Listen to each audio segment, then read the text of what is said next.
Good morning student, मैं Neeraj Kumar Jagdamba school की online class के यूट्यूब चैनल पर आपका स्वागत करता हूँ। बच्चों, आज मैं आपको चैप्टर नंबर 3 अनुवांशिकी जेनेटिक्स को पढ़ाने आया हूँ। ये जो आज आपकी क्लास है वो सेकेंड क्लास है, फर्स्ट क्लास हो चुकी है, जिसके अंदर अपन ने अनुवांशिकता, अनुवांशिक लक्षण और मेंडलवाद यानी मेंडल की संक्षिप्त जीवन परिचय के बारे में अपन ने जान लिया। आज अपन पढ़ेंगे मेंडल की सफलता के कारण, मेंडल की असफलता के कारण। आज अपन पॉइंट टू पॉइंट पढ़ते हुए चलेंगे, अपन ही पढ़ना है। तो देखो बच्चों, मेंडल जो के बारे में अपन बात करें तो अपना जो टॉपिक होगा वो होगा आज मेंडल की असफलता के कारण। मेंडल की असफलता के कारण, मेंडल की असफलता के कारण, यानी कि मेंडल असफल क्यों हो गया बच्चों? मेंडल असफल क्यों हो गया? तो इसके अंदर अपन देखें तो मेंडल ने संकरण के जो प्रयोग है बच्चों, मैं आपको बता दूं, मेंडल ने संकरण के प्रयोग उच्च स्तरीय पत्रिका में प्रकाशित किए थे।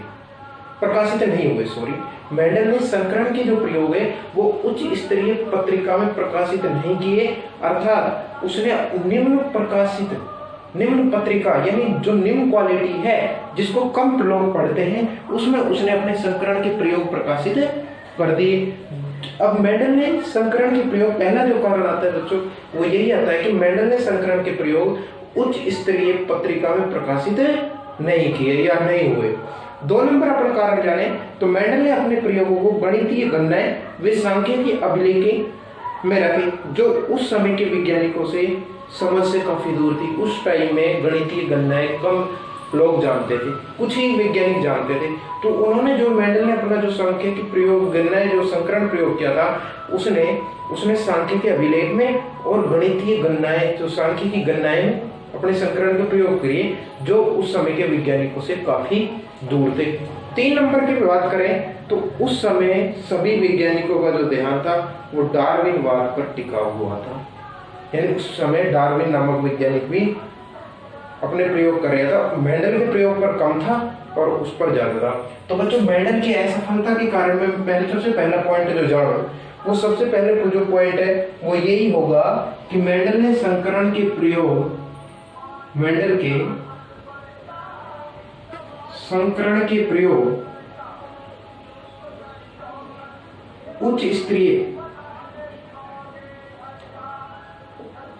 स्तरीय पत्रिका में प्रकाशित नहीं हुआ। समझ में आया? मेंडल के संकरण के प्रयोग उच्च स्तरीय पत्रिका में प्रकाशित नहीं हुए। 2 नंबर पे मेंडल ने अपने प्रयोग गणितीय गणनाएं व सांख्यिकी अभिलेख में रखे, जो उस समय काफी वैज्ञानिकों से दूर थी। यानी मेंडल के संकरण के प्रयोग किसमें थे? संकरण के प्रयोग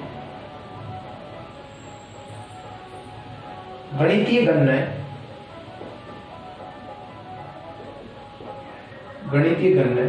व सांख्यिकी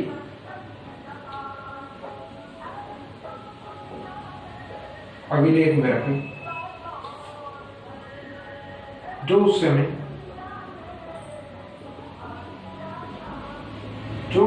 समय काफी वैज्ञानिकों से, जो उस समय के वैज्ञानिकों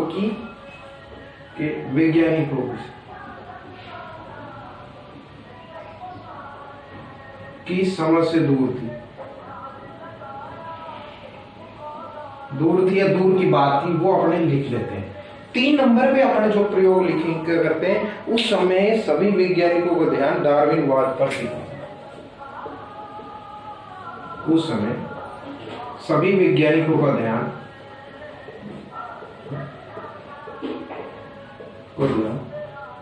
डार्विनवाद पर टिका हुआ था।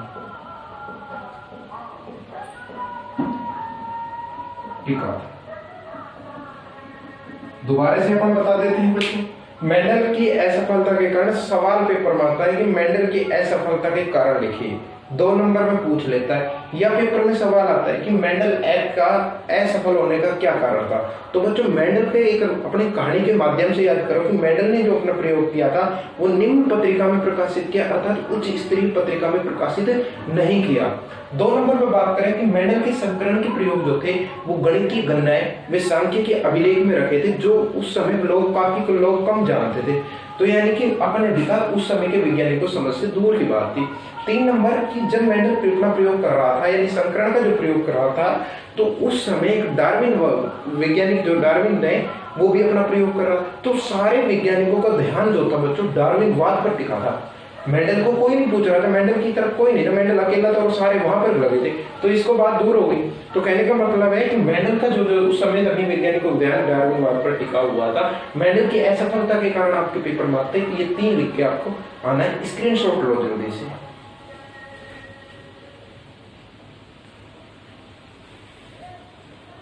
जल्दी लो स्क्रीनशॉट में, साइड में हूं।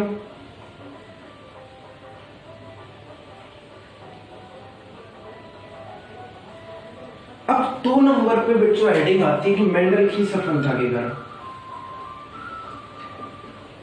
मेंडल की सफलता के कारण बच्चों मेंडल सफल भी हुआ था। मेंडल क्या हुआ था? सफल भी हुआ था। मेंडल असफल भी हुआ, तो बच्चों मेंडल सफल भी हुआ, जब तो आज अपन लोग पढ़ रहे हैं उस चीज को। तो मेंडल सफल क्यों हुआ, उसका क्या कारण था? मेंडल सफल क्यों हुआ, उसका कारण क्या था? तो बच्चों सबसे पहला कारण यही होगा कि मेंडल ने अपना जो संकरण प्रयोग था वो साधारण मटर यानी उद्यान मटर पाइसम सेटाइमम पर किया था। पाइसम जो सेटाइमम है वो साधारण मटर यानी साधारण मटर का साइंटिफिक नेम है, यानी कि वैज्ञानिक नाम है। बच्चों 1 नंबर का यहाँ से आपको सवाल दे देगा, छोटे छोटे प्रश्न वो बना देता है, आपको कंप्लीट याद रखना है।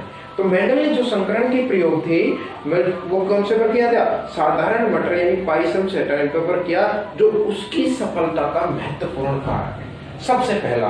दूसरा नंबर पे देखें तो मेंडल ने जिसका जो दूसरा है कि मेंडल ने संकरण के प्रयोग अपन पढ़ चुके हैं कि गणितीय गणनाएं संख्या के अभिलेख में किए थे, जो जिससे परिणाम शुद्ध व स्पष्ट प्राप्त होते। बच्चों मैथ में आप जानते हैं इस चीज को। 3 नंबर की बात करूं पॉइंट की, 3 नंबर पे मेंडल ने एक समय में एक ही वंशागति का अध्ययन किया था।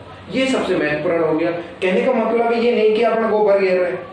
कई लड़कियों की आदत होती है, जब मम्मी काम पढ़ने की कहती तो वो कहती थी, जब मम्मी पढ़ने काम की कहती है ना बेटी गोबर घेरिया, तो वो क्या करती है, गोबर घेरने की बजाय मम्मी पढ़ रही है, तो दिमाग में तो गोबर चल रहा है और वैसे पढ़ रही है। दिमाग बैठी स्कूल में, घर में। ये लड़कियों के साथ अक्सर होता है और लड़कों के साथ तो होता है। लड़के तो अलग ही है, उनकी तो फिल्म ही अलग चलती रहती है। तो मेंडल की जो सफलता के कारण बच्चों ये सबसे महत्वपूर्ण है, और आप भी इस चीज को आप समझिए कि एक समय पर एक ही चीज का अध्ययन करें, ना कि पढ़ रहे हो कोशिका लिख रहे हो मेंडल। तो ऐसे तो मेंडल की जो सफलता के कारण है बच्चों वो मैं पहले लिख देता हूँ। मेंडल के साथ देखो बच्चों, लिखना मैं तो लिखता ही रह रहा हूँ, लेकिन आपको कहने का मतलब आप भी मेरे तरह से लैंग्वेज अपना बनाने सीख जाओगे यदि आप पढ़ोगे तो मेंडल की सफलता के पहला कारण क्या था? मेंडल ने संकरण के प्रयोग किस पर किया? मेंडल ने संकरण के प्रयोग साधारण मटर या उद्यान मटर, ब्रैकेट में लिख रहा हूं मैं, पाइसम सेटाइमम पर किया, जो उसकी सफलता का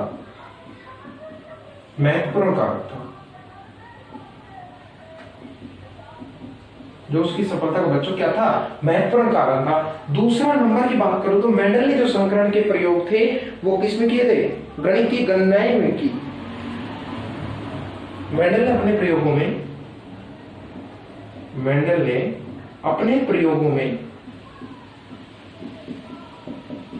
गणितीय गणनाएं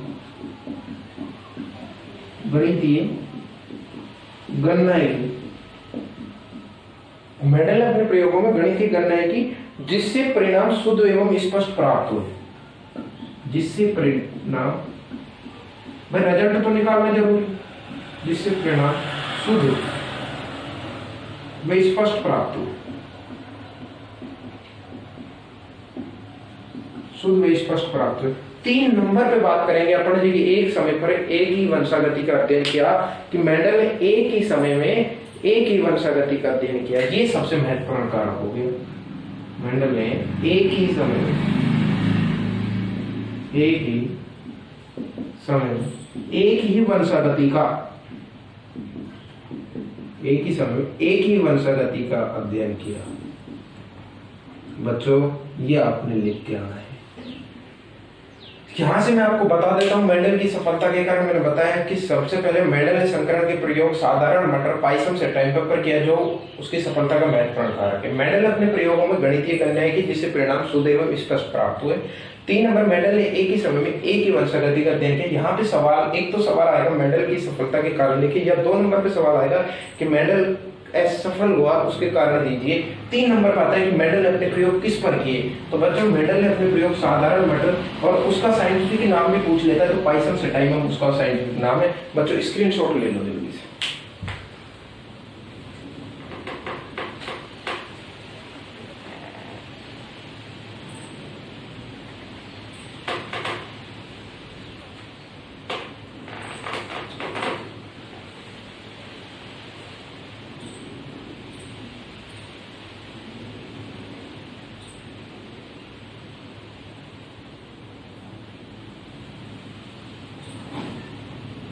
हाँ, अब यहाँ पे भी सवाल बच्चों एग्जामिनर दे देता है। देखो लाइन पे सवाल बने हुए होते हैं साइंस के अंदर। बच्चों मैं बता देता हूँ। अब यहाँ पे मैंने बताया, अभी आपको बोला कि मेंडल ने संकरण के प्रयोग साधारण मटर पाइसम से टाइम पर किया। तो बच्चों यहाँ से सवाल दे देगा एग्जामिनर कि मेंडल ने अपने संकरण के प्रयोग साधारण मटर यानी मटर पर ही क्यों किया। भाई सरसों का पौधा क्यों नहीं ले लिया उसने? सरसों का पौधा क्यों नहीं ले लिया? साधारण मटर क्यों लिया उसने? धान मटर क्यों लिया? पाइसम से टाइम में क्यों लिया? गाजर का पेड़ ले लेता, गाजर पेड़ नहीं होता। आलू का पौधा ले लेता, सहसूत का पेड़ ले लेता, उसने मटर क्यों लिया? तो यही बात आप मैं बताने वाला हूँ। स्क्रीनशॉट ले लिया होगा बच्चों, पढ़ाई शुरू कर दो। तो देखो मेंडल ने संकरण के प्रयोग में साधारण मटर लिया था। क्यों लिया था? क्योंकि ये बच्चों 1 वर्षीय शाक है, जिससे आप उसको बार बार उगा सकते हो और परिणाम जल्दी प्राप्त हो जाते हैं। ठीक है। दूसरा नंबर पे जो अपन ने लिया, दूसरे नंबर पर अपन प्रयोग जाने तो दूसरे नंबर पे कि मटर के पादप को छोटे से स्थान पर लगाया जा सकता है। मटर के पादप को छोटे से स्थान पर लगाया जा सकता है और मटर का पुष्प द्विलिंगी होता है, इसलिए स्वपरागण व परपरागण कर आसानी से मटर के पादप में विपर्यासी लक्षण दिखाई देते हैं। तो देखो बच्चों, मटर के पादप के चयन लाभ, मटर हेडिंग है ये, मटर के पादप के चयन लाभ, महत्व। ऐसे सवाल आपको मटर के पादप के चयन, लाभ, महत्व कैसी भी प्रकार से सवाल देते। तो बच्चों पहला जो कारण है वो है कि मटर का जो पादप है वो 1 वर्षीय शाक। कैसा है? 1 वर्षीय शाक है, जिससे उसको आसानी से बार बार उगाया जा सकता है और परिणाम जल्दी प्राप्त हो जाते हैं। परिणाम, मेरी लैंग्वेज पे ध्यान मत दो, आप अपने आप बड़ा आपको समझ में आना चाहिए, हो जाते हैं। मटर का पादप कैसा है? 1 वर्षीय शाक है, जिससे परिणाम जल्दी प्राप्त होते हैं। 2 नंबर पे बात करें अपन कि मटर के जो पादप को छोटे से स्थान पर उगाया जा सकता है। मटर के पादप को छोटे से स्थान पर उगाया जा सकता है। मैं बोलूं जब लिख भी लिया करो बच्चों, मटर के पादप को छोटे से स्थान पर उगाया जा सकता है। 3 नंबर की बात करो कि मटर का पुष्प जो होता है, मटर का जो पुष्प होता है बच्चों, वो कैसा होता है? द्विलिंगी होता है। कैसा होता है? द्विलिंगी होता है। द्विलिंगी यानी कि उसमें 2 प्रकार का परागण करा सकते हो। एक तो आप उसमें स्वपरागण आप जानते होंगे, और दूसरा पर परागण, यानी खुद का स्वर और अना दूसरे पौधे से पर परागण करा सकते हो। कीट द्वारा ऐसे पर परागण करा सकते हैं। 3 नंबर पे आएगा, 3 हो गया, 4 नंबर पे आएगा, क्या आएगा बच्चों? बताओ, कौन बताए? मटर के पादप में विपर्यासी लक्षण भी दिखाई देते हैं। ये सारी चीज मैं पढ़ाऊंगा, स्वपरागण, परपरागण, विपर्यासी लक्षण, अनुवांशिक शब्दावली में। मटर के पौधे में विपर्यासी, मटर के पौधे में या मटर के पादप में विपर्यासी लक्षण दिखाई देते हैं। विपर्यासी लक्षण दिखाई देते। समझ में आ गया? सवाल सुन लीजिए मेरे प्यारे विद्यार्थियों कि मटर के मेंडल ने मटर के पौधे को ही क्यों चुना, दूसरे मटर के मेंडल ने मटर के पौधे को क्यों लाभ है, मतलब मैं तो सवाल देखो, यह सवाल मटर के गुण में भी आ जाता है। तो मटर का पौधा एक वर्षीय शाक है जिससे परिणाम जल्दी प्राप्त हो जाते हैं। मटर को छोटे से स्थान पर उगाया जा सकता है। 3 नंबर, मटर का पोषक द्विलिंगी होता है जिसमें स्वपरागण और परपरागण आसानी से करा सकते हैं। और मटर के पादप में बच्चों विपर्यासी लक्षण दिखाई देते हैं। अपन ने ये पढ़ा, जल्दी से स्क्रीनशॉट लो,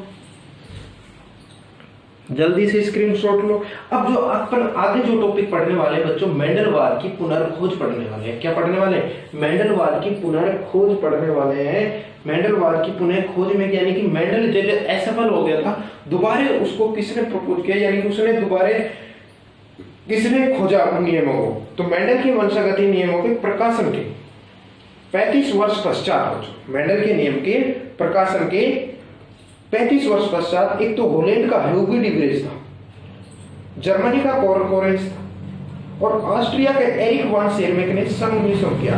बच्चों मेंडल की वंशागति, मेंडलवाद की पुनः खोज सवाल आता है एग्जाम में, बहुत इंपॉर्टेंट सवाल है। मेंडल के नियमों की पुनः खोज करने वाले वैज्ञानिकों के नाम लिखिए सवाल में, मेंडलवाद की पुनः खोज। तो बच्चों मेंडल की नियमों के 35 वर्ष के, मेंडल के नियमों के 35 वर्षों के प्रकाशन के पश्चात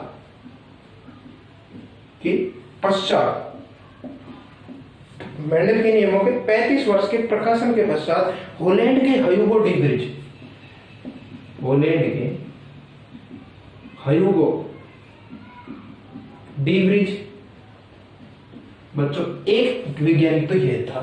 दूसरा जो वैज्ञानिक था वो था जर्मनी का कॉर्ल कोरेंस। बच्चों कौन था? जर्मनी का कॉर्ल कोरेंस। दूसरा वैज्ञानिक ये था, जर्मनी का कॉर्ल कोरेंस। तीसरा था ऑस्ट्रिया के एरिक वान शेरमेक, ऑस्ट्रिया के एरिक वान शेरमेक, ऑस्ट्रिया के एरिक वैन शेरमेक ने सन 1900 में की,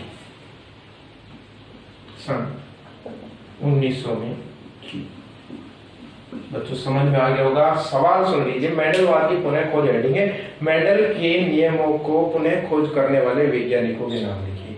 मेंडल के नियमों के 35 वर्षों के प्रकाशन के पश्चात एक 3 वैज्ञानिक आए, होलैंड के तो ह्यूगो डिब्रेज आया था, जर्मनी का कॉर्ल कोरेंस आया था और ऑस्ट्रिया के एरिक वैन शेरमेक आया था और सन 1900 में कर दी थी। तो बच्चों ये सवाल है आपके, आप स्क्रीनशॉट ले लो जल्दी से और नोट्स बनाते हुए चला करो।